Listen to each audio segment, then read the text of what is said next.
saya sebenarnya. Mungkin teman-teman yang lain tuh pernah mikir kayak sebenarnya kita tuh hidup di bumi ngapain sih gitu.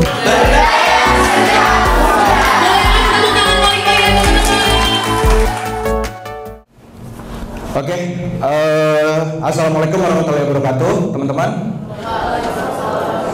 Shalom, Om Swastiastu, Namo Buddhaya, salam kebajikan.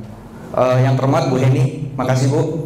Ibu Iza, makasih Bu untuk waktunya, kesempatannya kita boleh sharing-sharing di sini Bu. Ya kan, dari kolaborasi kita udah lama. Hari ini waktu pertama kali ada waktu untuk berbagi ilmu pengalaman nih Bu. Makasih buat Bu Heni, Bu Iza, terus mungkin Bu Anissa yang ada yang hari ini ya. Makasih. Oke teman-teman, kita akan mulai untuk bagian utama dari acara ini teman-teman. Kita akan masuk ke sesi literasi tentang menyingkap identitas diri dan misteri masa depan teman-teman. Visinya adalah untuk berdaya sejak muda untuk dunia yang sadar dan bernalar sehat. Nah mungkin kita mulai dari sini dulu teman-teman ya. Bernalar sehat ya, berkesadaran. Mungkin teman-teman udah paham. Tapi mungkin satu kata yang akan saya mulai dari sini, kesadaran.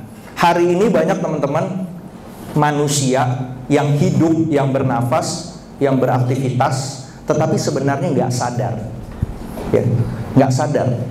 Gitu. Mungkin apakah teman-teman di sini adalah teman-teman yang sadar sepenuhnya? Gampang. Coba kalian ingat-ingat tadi pagi waktu jalan ke sekolah ini, kalian ingat nggak? Apa aja yang kalian temui di jalan? Atau mungkin jam terakhir yang kalian ikuti sebelum masuk ke ruangan ini, jam pelajaran, kalian inget gak? Gurunya, ibu guru atau bapak gurunya pakai baju apa atau warna hijab apa? Nah itu sebenarnya gampang untuk mengecek apakah teman-teman itu punya kesadaran atau tidak. Karena hari ini banyak orang-orang yang hidup, bernafas, beraktivitas tapi nggak sadar. Mungkin nanti next time kita akan bahas secara lebih spesifik apa sih kesadaran itu dan gimana kesadaran itu kunci untuk kita melepaskan diri dari keresahan-keresahan, kecemasan-kecemasan yang ada saat ini teman-teman. Nah hari ini kita fokus dulu untuk topik ini, menyingkap identitas diri dan misteri masa depan. Kita nggak akan terlalu membahas teman-teman tentang apa sih jurusan yang akan kalian ambil nanti waktu kuliah, atau apa sih cita-cita yang harus kalian ambil yang mungkin menjanjikan di masa depan. Enggak teman-teman, karena mungkin kalian tinggal banyak nonton video-video di YouTube ya kalau buat kayak gitu, atau ikut sesi konseling dari berbagai pihak.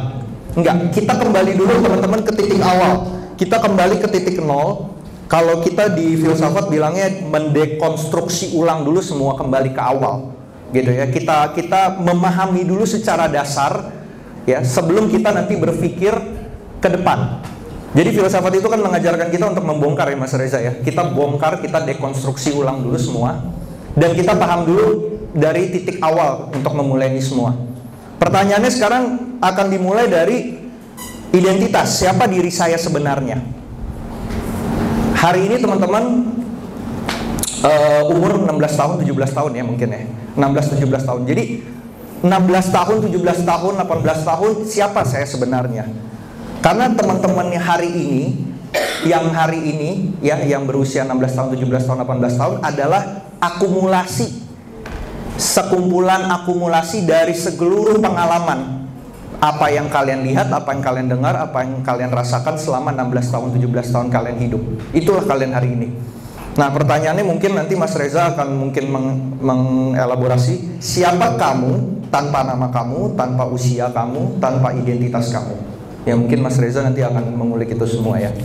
Dan masa depan apa yang akan menjadi pijakan kalian. Nah itu yang nanti kita akan belajar bareng-bareng. Karena teman-teman, kita rapihkan dulu pemikiran kita ya, baru kita bisa menyiapkan apa hal yang menjadi perencanaan kalian depan. Karena kalau pikiran kita belum rapih teman-teman, dari awal pikiran kita masih salah, ya pasti ke belakangnya salah. Itu yang menjadi prinsip utama kenapa bernalar berdaya ini ada. Karena teman-teman, pikiran menghasilkan perbuatan, perbuatan menghasilkan kebiasaan, kebiasaan menghasilkan karakter, dan karakter akan menentukan masa depan. Kalau pikiran kita udah salah dari awal, kalau pikiran kita belum rapi dari awal, pasti ke belakangnya juga salah. Makanya kan kalau kita bicara kalau di keilmuan, kita mulai dari epistemologinya dulu teman-teman. Kita paham dulu dari dasar, baru kita bisa ngomongin ini benar salah, ini menjanjikan atau tidak, itu mungkin nanti kita bahas di berikutnya. Tapi secara dasar kita harus mulai dari situ dulu gitu loh. Membenarkan alur berpikir kita dulu gitu. Karena kalau alur berpikir kita belum benar, itu nanti ke belakangnya akan impact ke perbuatan kalian, kebiasaan kalian, karakter kalian juga nanti akan salah ke depan. Jadi itu teman-teman, mungkin pembukaan dari saya. Jadi silakan catat teman-teman, mungkin apa sih lessons learning atau intisari dari literasi hari ini. Harapannya cuma satu, teman-teman duduk hari ini tidak membuang-buang waktu, ya, ada ilmu, ya, ada hal-hal yang penting yang akan jadi pijakan teman-teman untuk masa depan. Itu harapannya. Jadi sesi mungkin setengah jam ke depan, saya harap itu akan berdampak ke hidup kalian saat ini dan mungkin ke depan. Oleh karena itu mungkin saya serahkan ke Mas Dr. Reza Watimana PhD, Doktoral Filsafat dari School of Philosophy Munich, Jerman, yang menjadi juga founder Rumah Filsafat, untuk membagikan materinya untuk kali ini. Silakan Mas Reza. Terima kasih, Mas. Selamat siang semuanya. Sudah lama saya tidak masuk sekolah. Maksudnya literally masuk sekolah ya.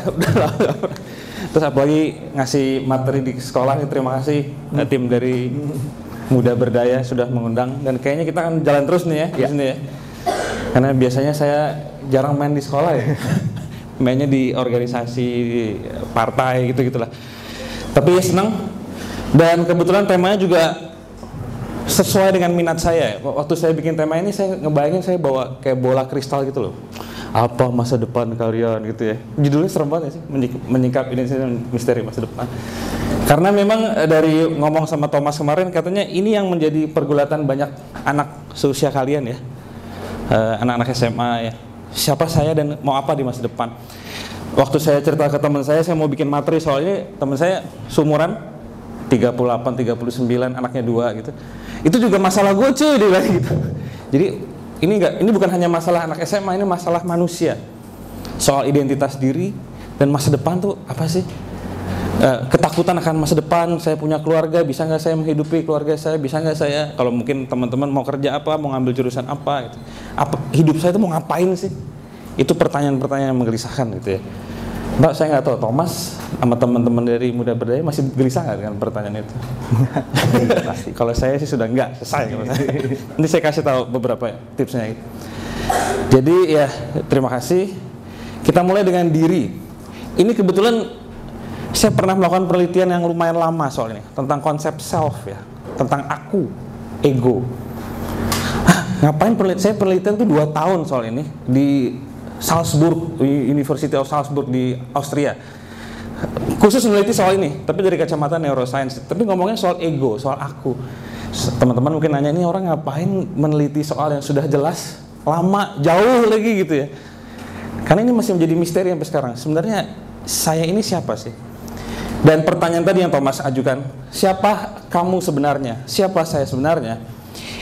Ini saya nggak lebay ya. Ini adalah ilmu yang paling tinggi yang bisa dicapai oleh manusia.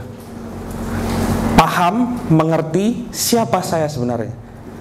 Fisika gimana Mas? Perlu nggak? Perlu.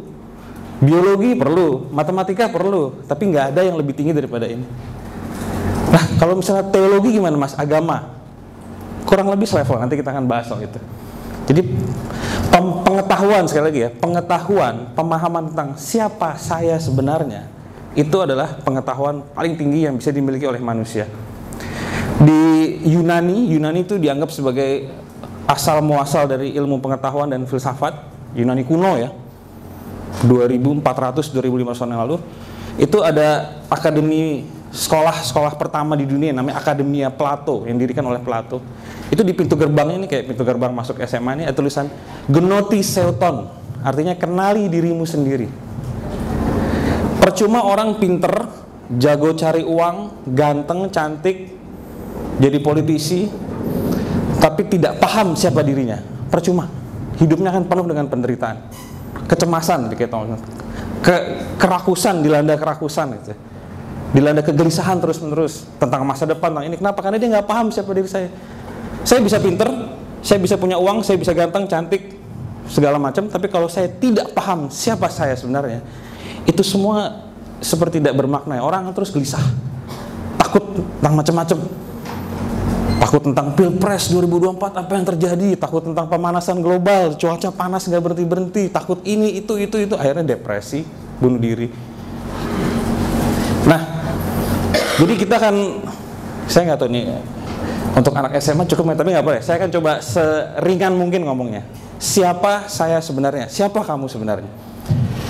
Nah, banyak penelitian soal ini. Sampai sekarang, saya juga lagi nulis buku soal tema yang sama, tapi dari kacamata yang neuroscience ya, yang lebih ilmiah ya. Otak, alam, manusia, dan kesadaran gitu. Masih lama terbitnya, masih 2027 mungkin, 2008, masih lama. Jadi secara umum ada dua teori. Kalau ditanya, kamu tuh siapa?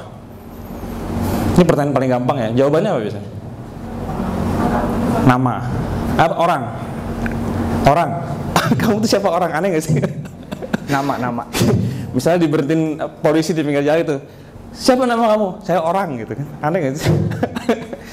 Nama ya. Tapi nama, apakah kamu dan nama kamu itu sama? Nama itu siapa yang ngasih?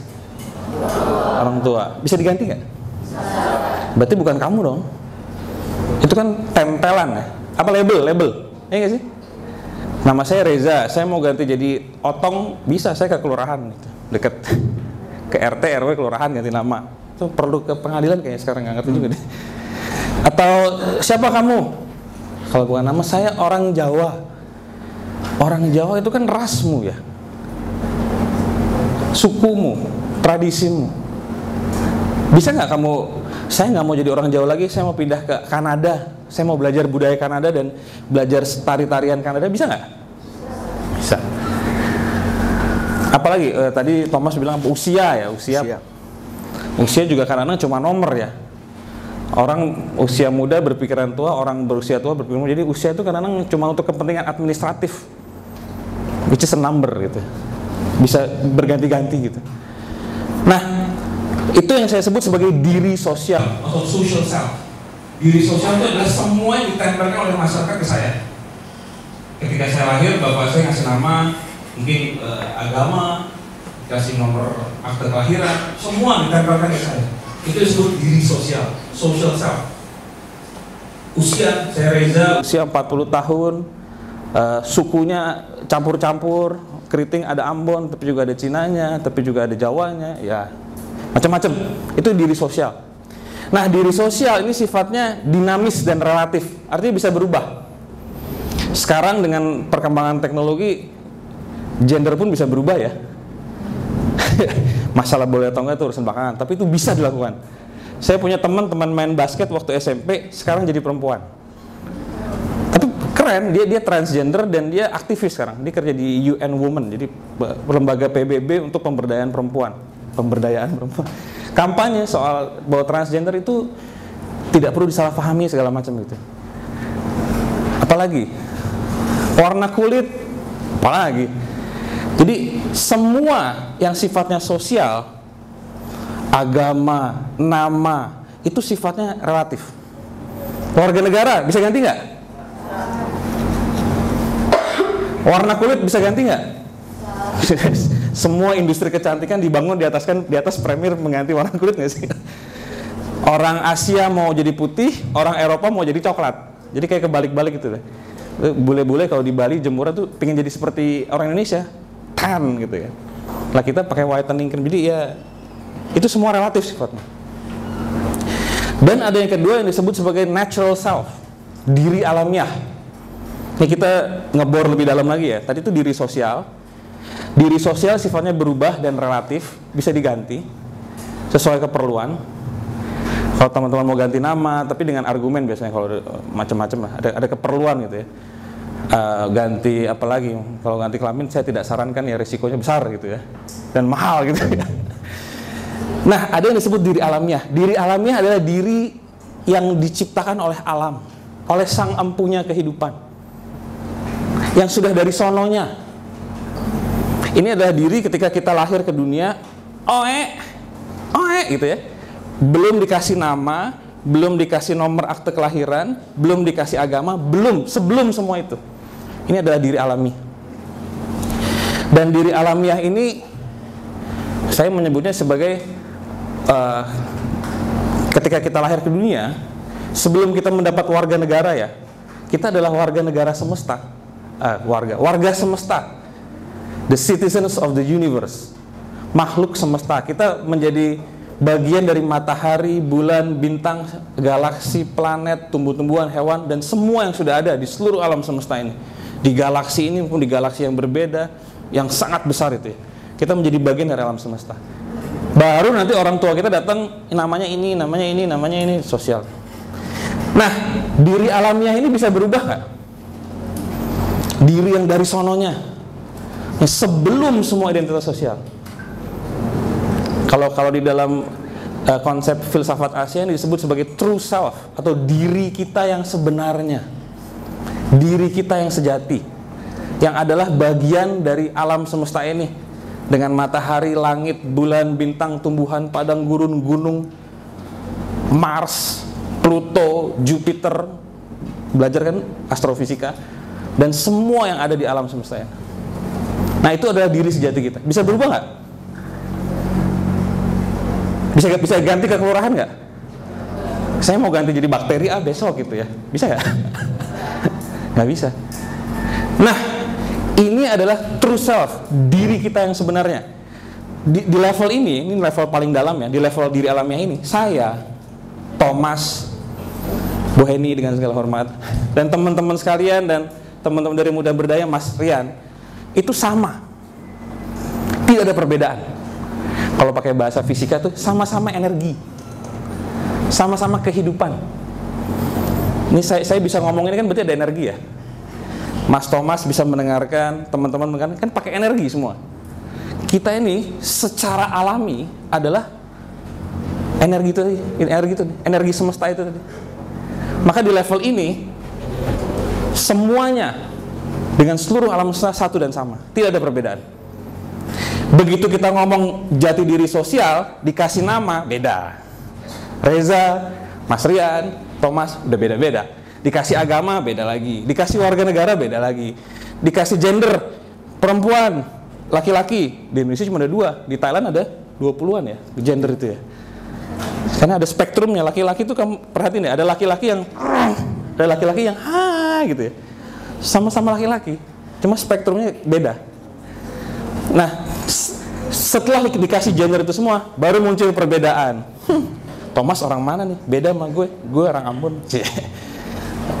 Saya cuma tahu Rian sama Thomas doang, itu aja disebut-sebut tadi. Atau ya, kamu orang mana nih? Beda sama gue kan orang ini. Kamu agamanya apa? Tapi itu di level sosial. Di level sosial semuanya berbeda. Saya dan kakak saya lahir dari rahim yang sama, minum susu yang sama, sekolahnya sama dari kecil, beda sama sekali. Kakak saya sukanya apa, saya sukanya apa. Saya sukanya main di lumpur waktu kecil, kakak saya main boneka. Jadi di level sosial semua makhluk berbeda. Tapi di level ini, true self, diri sejati kita, tadi sebelum semua identitas sosial, kita semua sama. Nah, apa pentingnya paham soal ini? Kalau kita menghadapi masalah identitas ya, krisis identitas, itu terjadi di level sosial atau di level alamiah? Sosial. Saya dihina sama teman saya, Reza goblok lo. Yang dihina siapa? Reza. Reza itu siapa? Diri sosial. Saya galau dengan masa depan saya, mau kerja apa, masuk fakultas apa, itu kan semua identitas sosial ya. Yang tadi relatif, berubah, terus dinamis gitu ya. Jadi semua masalah manusia, baik di level sosial, level hubungan antar manusia, berantem sama teman, berantem sama keluarga, konflik politik lah, terorisme ya, kita ngomong yang besar-besar ya, sampai galau, resah, gelisah, jomblo, ngenes gitu ya, Jones gitu ya, nggak punya pacar, kesepian gitu. Ini semua terjadi di level sini. Karena kita mengira bahwa diri sosial itu yang benar, yang sebenarnya. Padahal ini enggak. Diri sosial ini berubah-ubah. Yang banyak orang nggak tahu, diri alamiah ini. 99% orang di Indonesia, saya yakin ya, mereka nggak tahu bahwa diri mereka yang sebenarnya adalah sesuatu yang alami, bahwa mereka adalah warga semesta itu sendiri. Karena kalau di level ini tidak ada penderitaan, tidak ada kegalauan. Tadi gue dicela sama ini, tadi gue dimarahin bu guru, nilai gue jelek. Itu semua di level sosial. Nah, tugas kita bersama adalah, termasuk saya terus-menerus, dan ini mungkin bagus ya, pas dari saya itu kan dulu ketua OSIS di SMA ketua OSIS, di kuliah ketua senat. Itu banyak banget konflik. Saya nggak tahu deh kalau zaman sekarang ya, ngurusin anak-anak itu bu, ya ampun. Apalagi generasi tahun 90-an ya, yang isinya tawuran, nyerang sekolah. Ada nggak SMA 71 tawuran? Kayaknya nggak ada ya. Saya lihat dari itu mukanya baik-baik semua sekolah ini ya, dibanding sekolah saya dulu ya, waktu tahun 90-an bu, aduh. Ada yang bawa samurai, ada yang lagi makan bakso tiba-tiba nyerang tetangga, SMA tetangga, ditangkap polisi, ketua OSIS dipanggil. Semua masalah itu ya itu tadi terjadi di diri sosial. Nah, saya yakin 99 orang tidak paham diri sejatinya, diri alaminya, sehingga mereka terombang-ambing terus-menerus. Dan tugas kita bersama, kalau saya dulu dari SMA sudah dapat ilmu ini, hidup saya akan jauh lebih tenang ya. Dari SMA, udah gitu pas saya kuliah, saya seksi sosial gerakan, habis itu jadi ketua senat. Itu kerjanya demo terus tahun 2000-an awal bu ya 2000-an awal tuh demo di depan Istana Negara segala macam. Jadi masa-masa SMA dan kuliah saya itu banyak sekali kegelisahan, konflik dengan keluarga, dengan pacar, dengan teman kampus, dengan dosen, dengan guru. Karena saya nggak paham ini, saya nggak paham siapa saya. Nah, tugas kita adalah belajar untuk sesering mungkin kembali ke diri kita yang sebenarnya. Jadi kita belajar menunda, tadi Thomas bilang ya, menunda semua identitas sosial saya, menunda nama saya, agama saya, warga negara saya, suku saya, ras saya, itu saya tunda semua, dan saya kembali ke titik nol, ke titik alami, bahwa saya adalah warga semesta. Nah, ini yang sulit memang prosesnya, dari saat ke saat, dan ada beberapa cara. Saya kebetulan memang mengembangkan metode ya, untuk mengajak orang itu kembali ke diri mereka yang sebenarnya. Metodenya apa? Satu, kita harus belajar berpikir kritis, berani mempertanyakan semua, dalam tanda kutip, semua yang diajarkan ke kita oleh orang tua kita. Kita berani mengkaji, ini cocok nggak buat saya ya gitu ya. Karena saya seringkali berhadapan dengan, dulu kan saya dosen tuh 17 tahun lah ngajar di kampus. Seringkali ketemu mahasiswa yang masuk sebuah jurusan karena dipaksa orang tuanya. Kalian kayaknya akan ngalamin itu nanti. Saya mau belajar apa, orang tuanya nyuruhnya apa, akhirnya konflik gitu. Dan seringkali mereka nggak berdaya menghadapi itu, tidak berani mempertanyakan, tidak berani mengkaji, dan akhirnya galau berkepanjangan, depresi berkepanjangan, lari dari rumah, atau narkoba, atau macam-macam lah perilaku kriminal itu. Itu yang pertama. Jadi berani terus mempertanyakan semua informasi yang muncul dari dunia sosial, termasuk apalagi ini mau pilpres nih ya, termasuk hoax, fitnah-fitnah, kebohongan segala macam, kita kaji ulang. Jadi belajar menggunakan pemikiran kritis, itu yang pertama. Yang kedua, ada beberapa laku spiritual ya, spiritual practice ya, yang bisa membantu ya, seperti yoga dan meditasi. Tapi yang beneran ya, bukan yoga dan meditasi yang di gym-gym itu agak beda. Itu untuk kesehatan saja gitu ya, bukan untuk ini. Jadi sekali lagi, diri Anda yang sebenarnya, diri teman-teman yang sebenarnya, diri saya, diri Thomas, dengan segala hormat dirinya Bu Heni, diri sejati kita semua itu sama. Sama-sama makhluk semesta, sama-sama energi yang sedang hidup. Dan kalau kita belajar fisika, energi itu tidak pernah mati ya, dia berubah bentuk ya. Hukum kekekalan energi. Nah, kita ini energi sebenarnya. Tapi di level sosial, kita punya peran sosial. Ada yang jadi murid, ada yang jadi guru, ada yang jadi CEO ya gitu ya. Ada saya penulis gitu ya. Jadi kita punya peran sosial yang kita jalani. Tapi peran sosial itu tidak mutlak, dia berubah-berubah. Jadi santai aja. Kalau dihina, kalau gagal dalam pelajaran, Kalau misalnya nanti dipecat dari kerjaan atau ada masalah ini, santai aja. Itu bagian dari dinamika sosial tadi.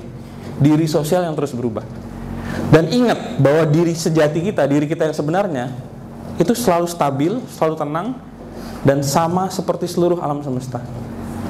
Jadi kalian ya, cosmopolites, warga semesta. The citizens of the universe, warga semesta. Oke, ini soal identitas diri. Lanjut. Nah, gimana soal masa depan?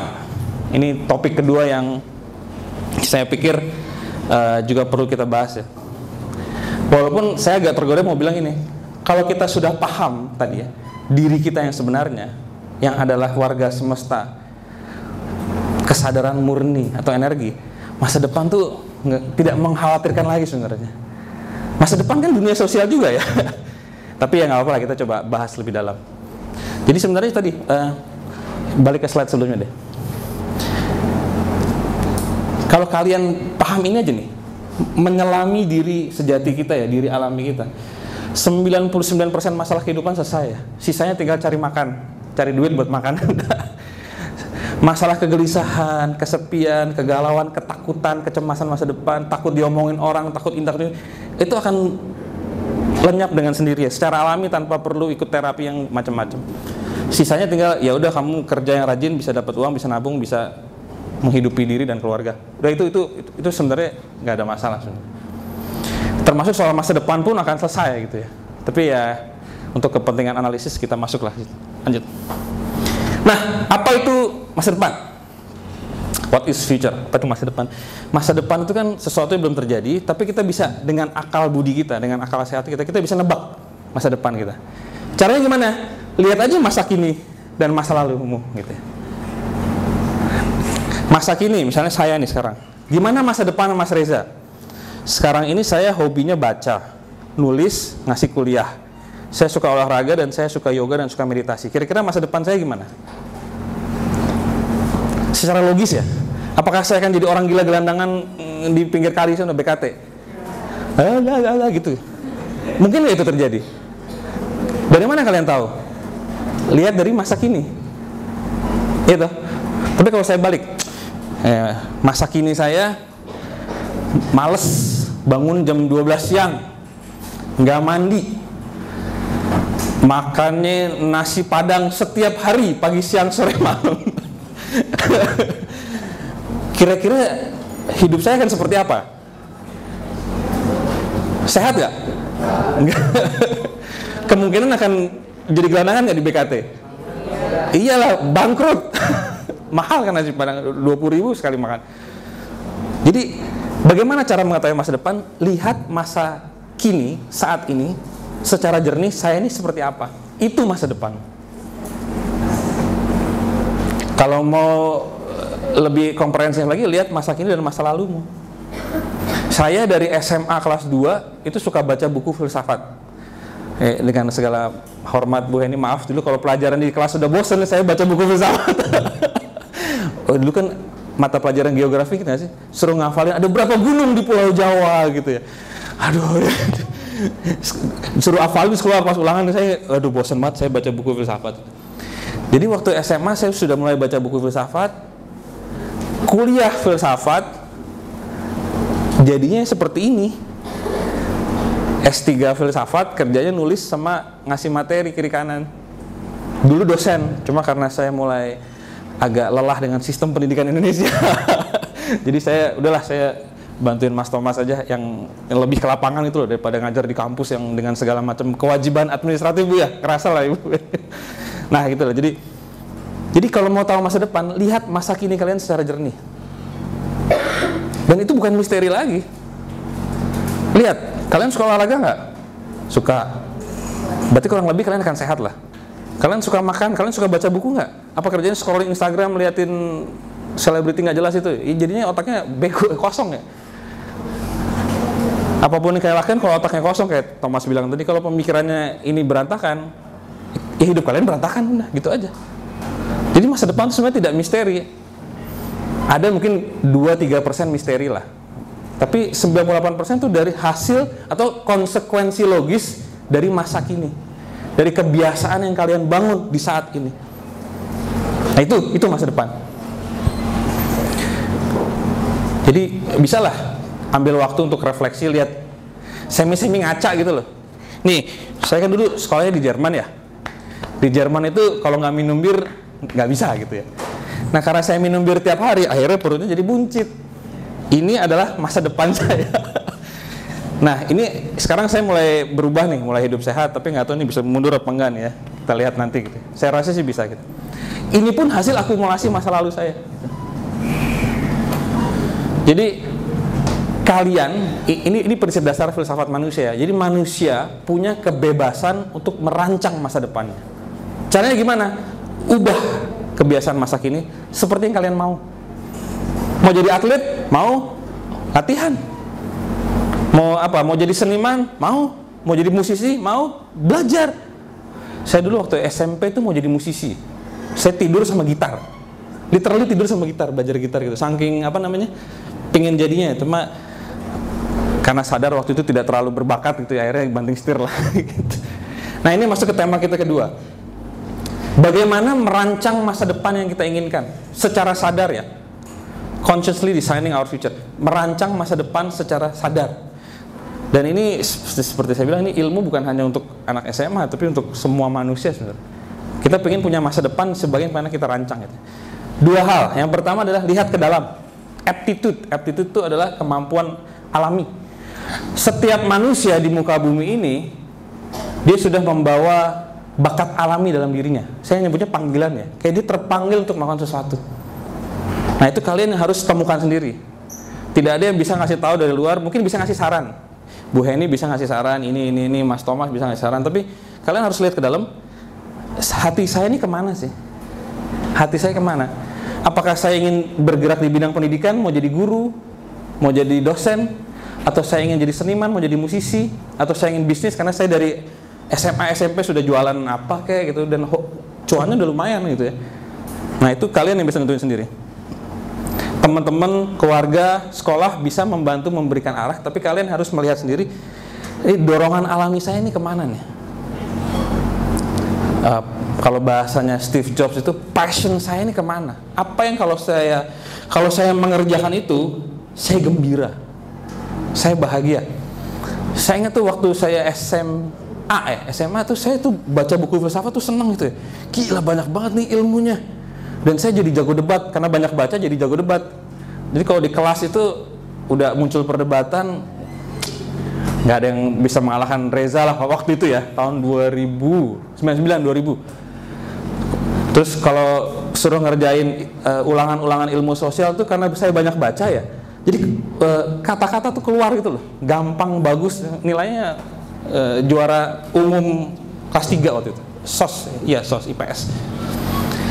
Dan itu bukan karena apa-apa, itu karena saya ngikutin dorongan alami saya. Lalu saya kuliah, kebetulan lancar, dapat beasiswa lagi. Ya ini apa? Karena saya ngikutin dorongan alami saya. Pertanyaannya, apa dorongan alami kamu? Itu yang kamu harus jawab. Aptitude ya. Nah, kalau skill gimana? Misalnya saya terpanggil untuk jadi musisi tapi saya nggak bisa main gitar. Ya latihan. Skill itu bisa berkembang. Kalau kalian mengerjakan sesuatu yang kalian cintai, yang kalian bahagia, tidak akan ada tidak akan ada capeknya untuk mengembangkan skill kalian gitu ya. Saya dulu sering ditanyain sama teman-teman saya, belajar filsafat itu kan sulit ya. Saya dulu kuliah filsafat, nulis disertasi itu dalam bahasa Jerman dan bacanya buku-buku bahasa Jerman, ujiannya bahasa Jerman semua. Nggak susah, panggilnya Reja itu. Ya susah, mabok. Dalam waktu berapa bulan tuh rambut langsung putih semua ya, karena stres ya waktu itu. Ubanan gitu ya, karena stres gitu. Susah, tapi saya seneng. Ya susah, ampun-ampunan, depresi. Tapi saya seneng, ya udah, kelar. Itu makanya temukan dorongan alami kalian itu, panggilan alam, bukan panggilan alam ke WC ya, itu juga perlu ini juga panggilan itu. Dan kalau sudah dapat, latih terus. Dan pasti tidak akan terasa lelah deh. Kalau kalian mulai bosan lelah, berarti itu bukan panggilan kalian. Kayak saya pikir dulu waktu SMP tuh pengen main gitar jadi musisi yang di panggung gini-gini gitu ya. Tapi lama-lama saya bosan. Nah, berarti bukan panggilan saya, ini cuma hobi sesaat gitu ya. Karena kalau itu panggilan yang sebenarnya, tidak akan pernah ngerasa capek ya. Ada break sebentar tapi besok lanjut lagi, ada break sebentar besok lanjut lagi. Itu yang pertama, lihat ke dalam. Yang kedua adalah lihat keluar. Lihat keluar apa yang dibutuhkan dunia. Karena kalau lihat ke dalam doang, saya ini senang sekali merancang mainan Lego. Tapi kan dunia nggak ada yang butuh gitu ya. Tidak ada kebutuhan di sana gitu. Ya berarti kurang pas, kurang sempurna. Karena lihat ke dalam, lihat keluar apa yang dunia butuhkan dan saya bisa support. Saya bisa bantu di situ. Misalnya kayak teman-teman muda berdaya ini, si Thomas sama si Mas Rian melihat ada kebutuhan gitu ya. Dan mereka juga seneng nih anak-anak muda. Saya ngelihat Thomas sama Rian ini, wah anak-anak muda yang berdaya gitu ya. Semangat, dan memang ada kebutuhan di luar sana. Ada kebutuhan untuk sebuah sudut pandang baru, pendidikan-pendidikan yang mendalam ya soal kehidupan ya. Dan mereka menanggapi itu, ini contoh bagus, contoh nyata depan muka kalian persis ya. Jadi apa yang dibutuhkan dunia? Saya mendirikan Rumah Filsafat itu tahun 2007. Saya juga melihat kebutuhan yang sama ya. Jadi saya kan belajar filsafat tuh banyak ide-ide bagus. Cuma susah. Gimana caranya ide-ide yang bagus ini bisa sampai ke publik? Akhirnya saya bikin website, saya bikin sekumpulan teman saya ajak bareng gitu. Jadilah Rumah Filsafat itu. Ada kebutuhan akan pemikiran-pemikiran baru, pemikiran-pemikiran yang apalagi waktu itu Indonesia masih pasca reformasi ya, lagi mencari bentuknya demokrasi macam apa, pendidikan macam apa gitu. Jadi ada kebutuhan di luar sana dan itu sejalan dengan panggilan saya. Lihat ke dalam dan lihat keluar. Nah, ini yang memang harus dikerjakan secara individual oleh masing-masing orang ya. Gitu. Nah, masalah muncul kalau ini hanya salah satu, misalnya lihatnya ke dalam terus, nggak lihat keluar, jadi tidak relevan. Kayak tadi saya bilang, misalnya ada teman yang saya sangat suka mengkoleksi ikan gitu ya, tapi tidak ada kebutuhan luar, dia tidak relevan dan akhirnya susah cari uang, susah untuk hidup. Tapi kebanyakan orang di Indonesia lihatnya keluar doang, apa yang dibutuhkan pasar, apa kerjaan yang gajinya paling tinggi. Akhirnya saya belajar itu, stres karena nggak cocok. Saya kan umur 40 ya, angkatan saya ini sudah banyak jadi middle management dan manajemen ke atas, sudah mulai pegang posisi pimpinan. Nah, banyak tuh yang nggak paham ini. Mereka dulu kuliah cari apa yang kerjanya, jurusannya yang paling laku. Ketika umur 40 pada stres. Gila, gue nggak bahagia banget di kantor, nggak bahagia banget, gajinya 50-60 juta sebulan gitu ya. Gede nggak sih tuh? Gede ya? Lumayan lah ya. Thomas mah lebih ya nggak ya? Canda. Gaji tapi stres gitu. Kerjaan nggak sesuai dengan passion, banyak memaksakan diri, akhirnya mulai kolesterol tinggi, darah tinggi, minum obat, overweight, mulai minum alkohol untuk ngilangin stres. Dan ketika umur 40 sudah ya, ada yang autoimun, ada yang jantung. Aduh, umur 40 loh, ini sangkatan saya ya kurang lebih ya. Saya banyak dicurhatin soalnya. Itu kelemahan. Kalau kalian yang lihat di luar apa yang laku, kalian akan menderita. Karena nggak cocok sama hati. Mau digaji berapapun kalau cocok sama hati, kalian akan sakit. Pertama stres. Lama-lama karena ke badan, jantung, diabetes, autoimun. Dan itu penderitaan berat loh. Apalagi kalau udah punya keluarga, karena keluarganya akan kena dampak dari penderitaan itu. Jadi sekali lagi, ini harus lengkap ya. Lihat ke dalam dan lihat keluar. Apa panggilan hati kalian dan apa yang dibutuhkan dunia.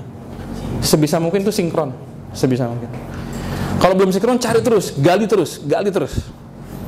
Kalau butuh konsultasi lebih jauh, silahkan tanya teman-teman ini, atau nanti bisa ngobrol sama saya lah, kita ngobrol gitu. Saya ngomong ini karena ini yang saya terapkan dalam hidup saya dan kurang lebih berhasil sih, kurang lebih ya. Maksudnya saya kerja, dapat uang, cukup mencukupi kebutuhan hidup, bisa nabung, bisa ada rumah, ya nggak kaya, 10 menit lagi, oke. Nggak kaya, tapi ya oke lah cukup. Dan saya bahagia. Saya melakukan sesuatu yang saya bangun tuh, saya mau baca buku hari ini, saya udah selipin tuh buku-buku yang mau saya baca hari ini. saya mau abis itu mau ngasih kuliah di mana gitu ya. Biasanya kan di kampus atau di organisasi atau di partai atau kadang-kadang saya ngasih kuliah di polisi, ngajarin polisi ya. Nah, gitu. Jadi ini tolong kalau ingin merancang masa depan tadi ya. Dan upgrade terus kemampuannya. Kalau kalian sudah tahu panggilan hati kalian, upgrade terus, tingkatkan terus skill kalian. Yang jadi musisi, belajar terus, dalamin terus. Yang jadi guru, belajar terus teori pendidikan baru, metode pendidikan baru. Yang jadi dokter, belajar terus. Silahkan gitu. Dan kembali ke yang pertama tadi. Dan jangan lupa semua ini hanya diri sosial saja. Dia berubah-berubah. Jangan terlalu ngoyo lah, santai aja. Kembali ke diri alamiah kita sesering mungkin. Ke diri sejati kita sebelum semua identitas sosial. Diri sejati kita yang adalah warga semesta itu sendiri ya, the citizens of the universe itu sendiri, bersama dengan matahari, bulan, bintang. Saya tuh kan dulu waktu muda aja ya, sekarang masih muda sebenarnya karena suka denial gitu ya. Waktu muda tuh sering naik gunung. Terus saya suka sunrise gitu ya di Gede Pangrango, di Merapi gitu. Sekarang saya sadar bahwa itu saya dan matahari yang terbit, bintang-bintang, gunung, hutan itu adalah saya, itu adalah bagian dari saya. Saya tidak terpisahkan dengan itu semua. Nah, inilah diri sejati kita. Jadi sesering mungkin kembali ke titik ini.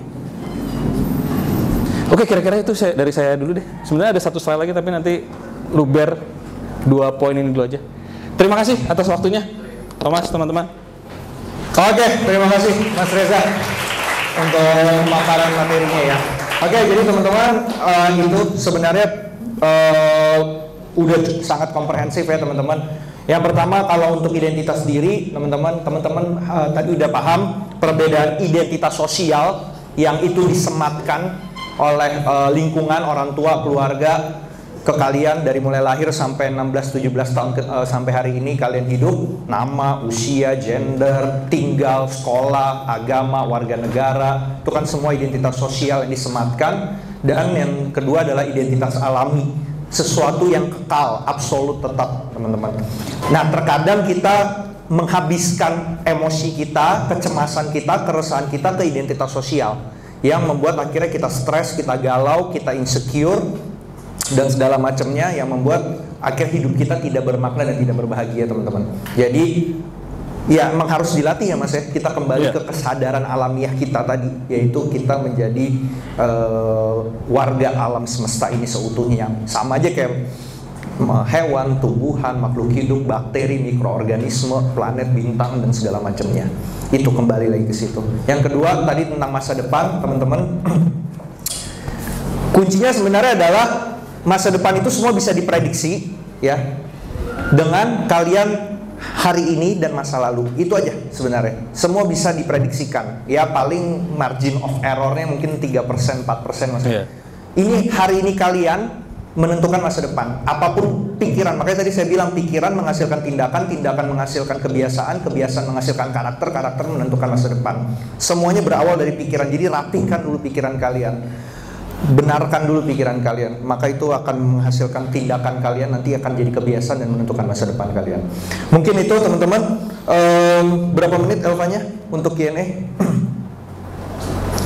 Oke, kita buka pertanyaan teman-teman. Saya langsung buka, siapa yang mau bertanya atau ada yang mau sharing ya. Nggak usah malu, nggak usah sungkan, nggak usah cemas ya. Dari sini kalian belajar untuk bagaimana berdialektika ya, kalau saya bilang. Kalau ada yang mau bertanya boleh, atau ada yang mau kontra argumentasi dari saya atau Mas Reza juga boleh. Silakan. Kita di sini berdiskusi yang cerdas dan sehat. Ada yang mau bertanya? Oke, saya mulai dari yang kamu dulu, yang pertama. Boleh maju ke depan? Nggak usah ke sini aja. Ya. Agak keras ya, biar nanti saya dengar ya. Pakai mic ya? Iya. Boleh deh, pakai mic deh. Ngadep ke teman-teman biar bisa dengar dulu. Oke, perkenalkan, aku Keisha dari Program FKUSIS juga. Aku mau nanya nih Kak.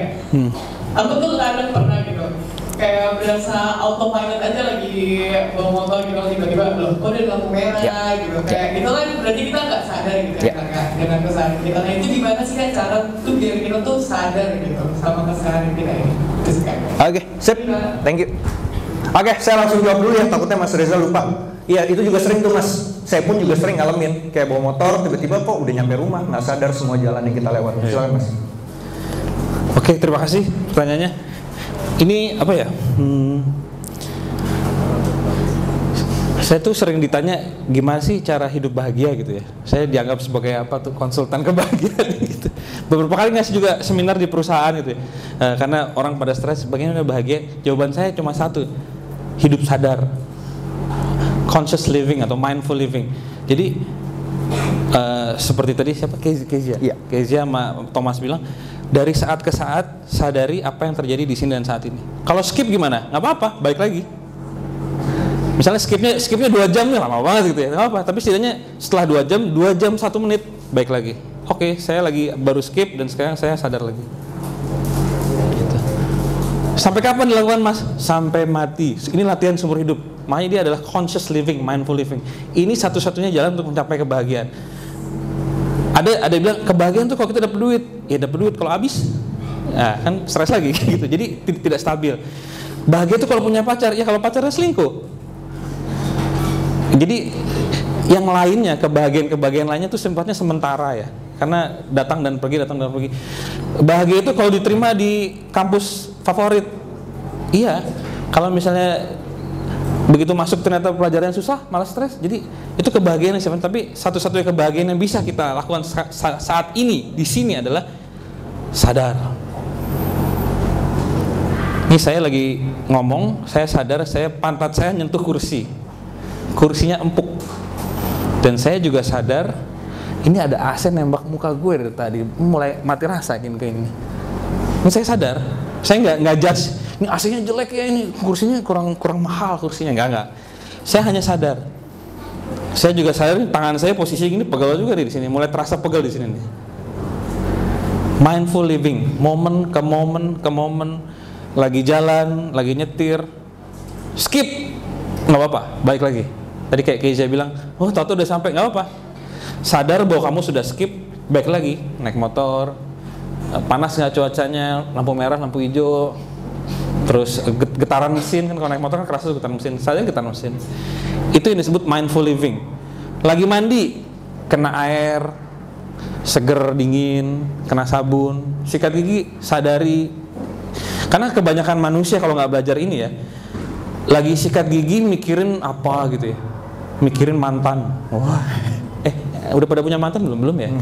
SMA mah baru cinta pertama, bahagia banget ya. Kalau Thomas sih mantannya udah 100, banyak yang dipikirin gitu ya. Nggak bercanda.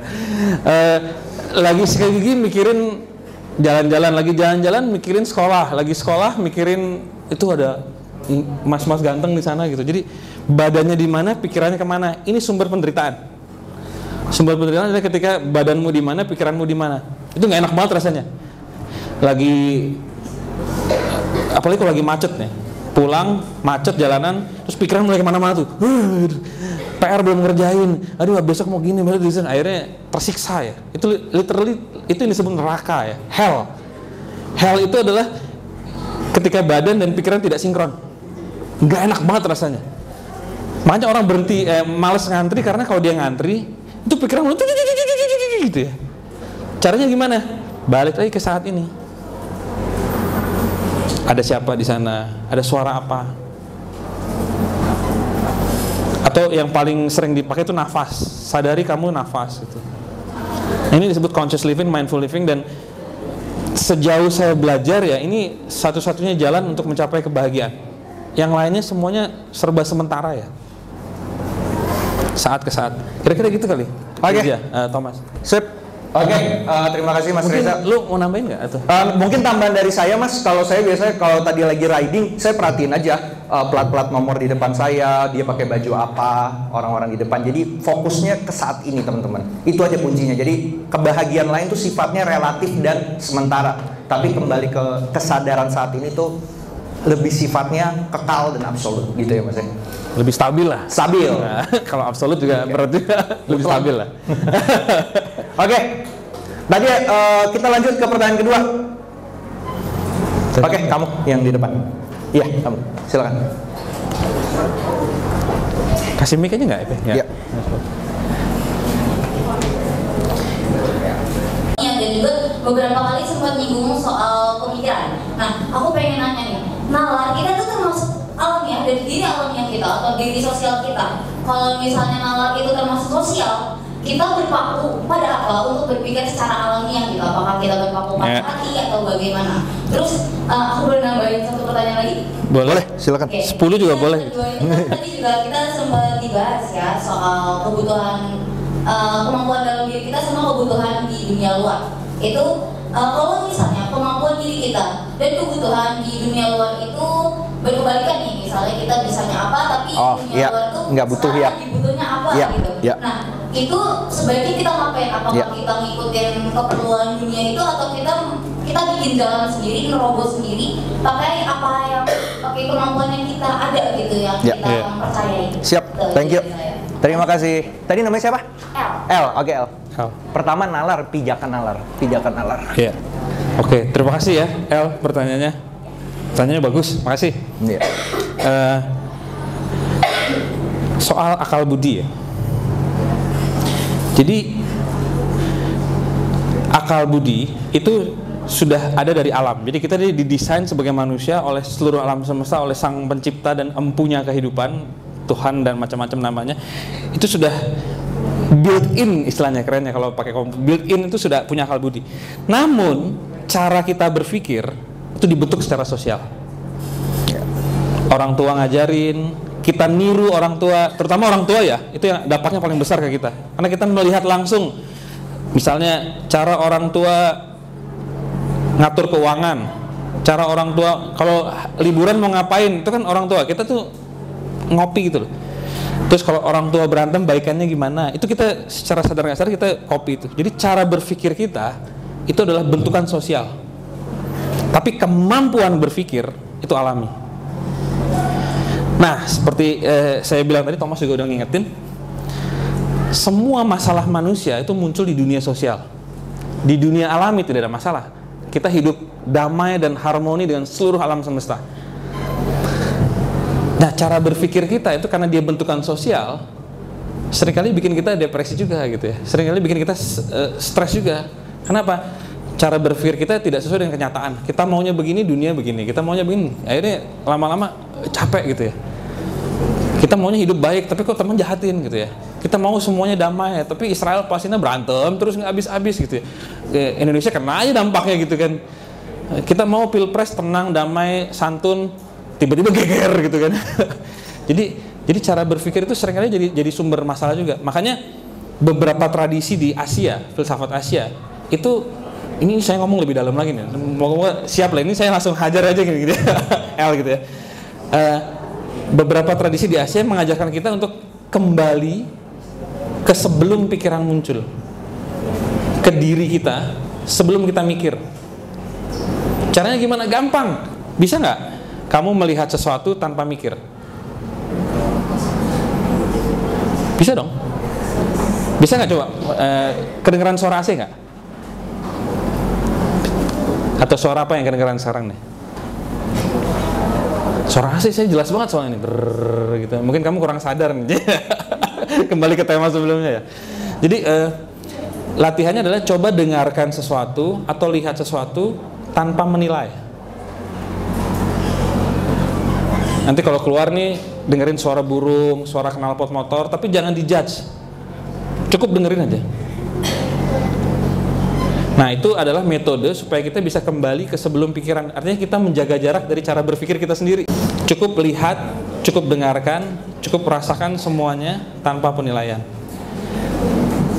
Nah, ini biasanya akan muncul kedamaian, kebahagiaan alami gitu. Makanya tadi pentingnya conscious living tadi. Gampang sebenarnya, ini kan lagi panas nih. Berdiri di lapangan deh. Panas tapi jangan ngomel. Aduh, panas banget juga gitu. Ya udah panas. Rasain panas aja, lama-lama nanti gosong ya. 5 menit lah. 3 menit lah, 3 menit. Berdiri di bawah cahaya matahari 3 menit dan rasain panasnya, tapi jangan komentar. Aduh, panas banget itu. Waduh, ini semua salah Jokowi kan? Salah Jokowi lagi kan. Semua dulu kan semua salah Jokowi. Nggak, ini bercanda. Ini semua salah apalah, salah perusahaan, salah pabrik. Nggak usah dulu. Mungkin benar salah perusahaan, tapi jangan dulu. Cukup panas. Dah. Gitu.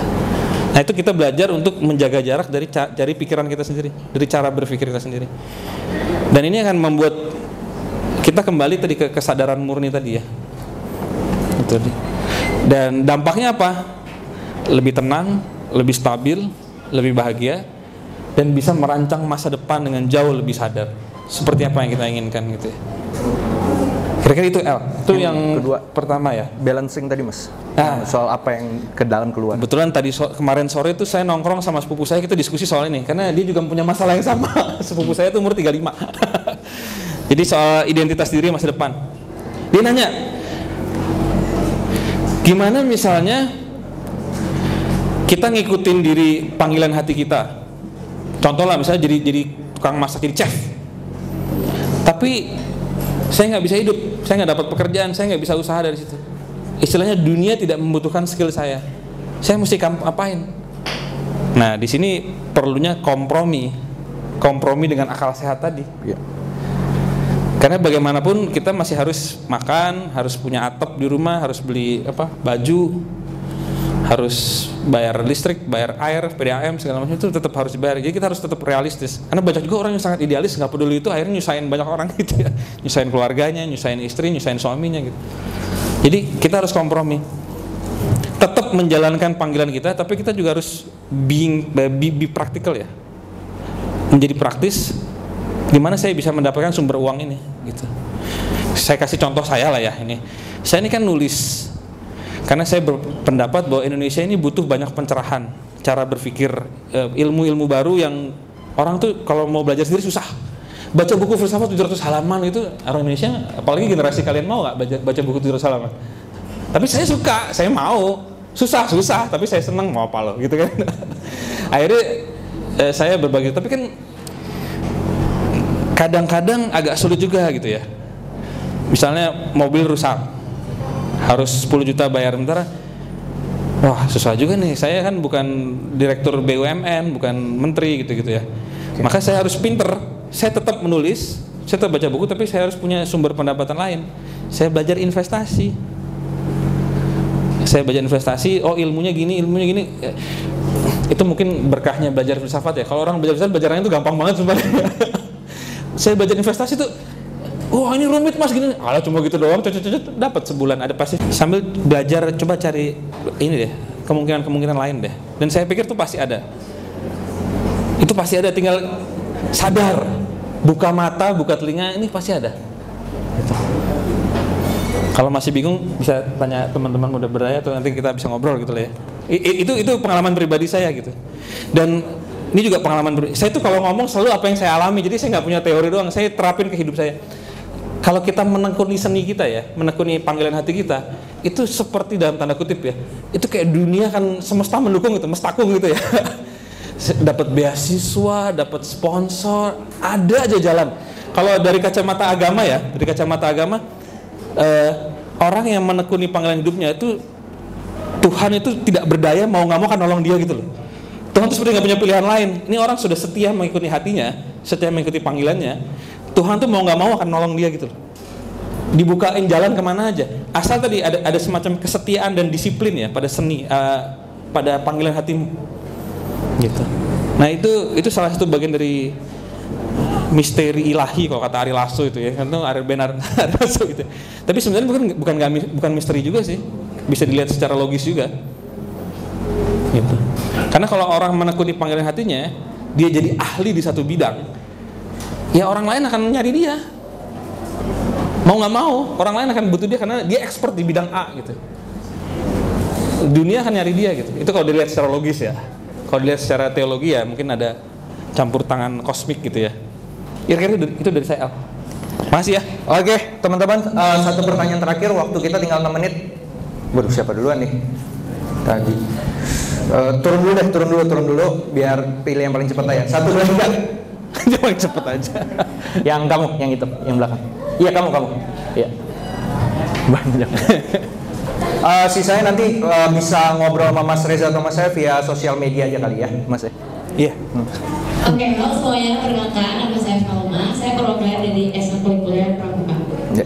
Jadi kadang-kadang ini bahkan gak aku doang, mungkin teman-teman yang lain tuh pernah mikir kayak sebenarnya kita tuh hidup di bumi ngapain sih gitu? Abis ini kita ngapain? Meninggalkah gitu? Terus kalau kita udah meninggal, kita bakal kemana gitu? Bumi ini jadi apa? Nah kadang pikiran-pikiran itu tuh muncul kegelisahan kayak aduh gue takut meninggal gitu. Nah apakah pikiran-pikiran tersebut itu pikiran yang bikin kita itu tidak sadar? Dan aku mau minta tips gimana kita sadar terhadap diri alamiah kita, sedangkan di umur segini, di umur remaja ini kita tuh lebih mementingkan diri kita yang sosial tadi. Seperti itu. Terima kasih. Oke, sebelum dijawab Mas Reza, sedikit buat teman-teman, jawaban pertanyaan tadi berat ya sebenarnya, makna kehidupan. Teman-teman bisa ngambil pencerahannya sedikit di bukunya Mas Reza, Filsafat untuk Kehidupan, Mas ya. Warna hijau covernya, silakan cari di Tokopedia, Shopee, Lazada, ada semua. Ya, mulai dari situ jawabannya. Tapi mungkin Mas Reza akan jawab langsung di sini. Silakan. Iya. Oke, terima kasih. Velma. Ya, makasih Velma pertanyaannya. Hari Kamis ini saya diundang juga ke sekolah SMA juga, ngomong tema yang sama, apa tujuan hidup.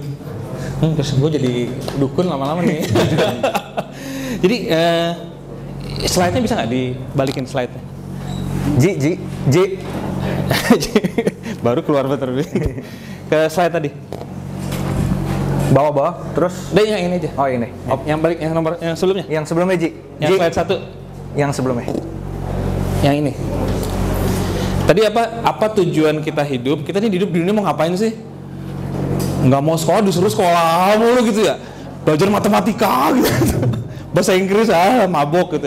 Udah itu 5 menit lagi. Oh iya 5 menit. Udah gitu bisa seharian gue. Udah gitu suruh kerja lagi ya. Macet-macetan di Jakarta gitu kan. Ngapain sih? Terus kalau gue mati abis ini. Orang udah sekolah tinggi-tinggi, kerja tinggi, lalu mati. Terus mau ngapain ya gitu? Jawabannya satu. Kalau kita sadar diri sejati kita, yang adalah warga negara semesta, warga semesta tadi, bahwa saya, bulan, bintang, matahari, galaksi, planet itu adalah satu dan sama. Apakah kita pernah mati? Pertanyaannya. Kita kan adalah alam semesta. Kita adalah energi. Apakah energi bisa mati? Itu dulu pertanyaan satu. Terus yang kedua, tujuan hidup. Ini bisa slide paling akhir.